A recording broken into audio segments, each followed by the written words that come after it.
اے کملی میں لپٹنے والے، رات کو قیام کیا کرو مگر تھوڑی سی رات، یعنی نصف رات یا اس سے کچھ کم قیام کرو یا کچھ زیادہ، اور قرآن کو اچھی طرح ٹھہر ٹھہر کر پڑھا کرو۔ ہم ان قریب تم پر ایک بھاری فرمان نازل کریں گے، کچھ شک نہیں کہ رات کا اٹھنا نفس کو سخت پامال کرتا ہے، اور اس وقت ذکر بھی خوب درست ہوتا ہے۔ دن کے وقت تو تمہیں اور بہت سے شغل ہوتے ہیں،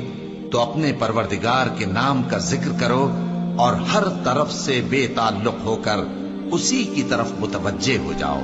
وہی مشرق اور مغرب کا مالک ہے، اس کے سوا کوئی معبود نہیں، تو اسی کو اپنا کارساز بناؤ۔ اور جو جو دل آزار باتیں یہ لوگ کہتے ہیں ان کو سہتے رہو، اور خوبصورتی سے ان سے کنارہ کش رہو، اور مجھے ان جھٹلانے والوں سے جو دولت مند ہیں سمجھ لینے دو، اور ان کو تھوڑی سی مہلت دے دو۔ کچھ شک نہیں کہ ہمارے پاس بیڑیاں ہیں اور بڑی زبردست آگ ہے،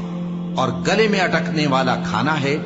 اور درد دینے والا عذاب ہے۔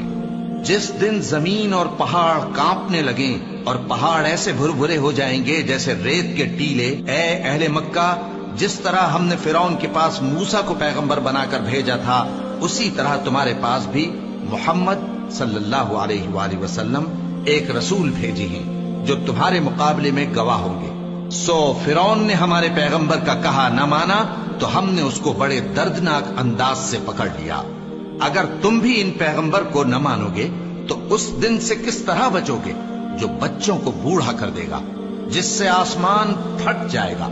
یہ اس کا وعدہ پورا ہو کر رہے گا۔ یہ قرآن تو نصیحت ہے، سو جو چاہے اپنے پروردگار تک پہنچنے کا راستہ اختیار کر لے۔ تمہارا پروردگار خوب جانتا ہے کہ تم اور تمہارے ساتھ کے لوگ کبھی 2/3 رات کے قریب اور کبھی آدھی رات اور کبھی تہائی رات قیام کیا کرتے ہو، اور اللہ رات اور دن کا اندازہ رکھتا ہے۔ اس نے معلوم کیا کہ تم اس کو نبھا نہ سکو گے، تو اس نے تم پر مہربانی کی، پس جتنا آسانی سے ہو سکے اتنا قرآن پڑھ لیا کرو۔ اس نے جانا کہ تم میں بعض بیمار بھی ہوں گے، اور بعض اللہ کے فضل یعنی معاش کی تلاش میں ملک میں سفر کریں گے، اور بعض اللہ کی راہ میں لڑیں گے، تو جتنا آسانی سے ہو سکے اتنا قرآن پڑھ لیا کرو،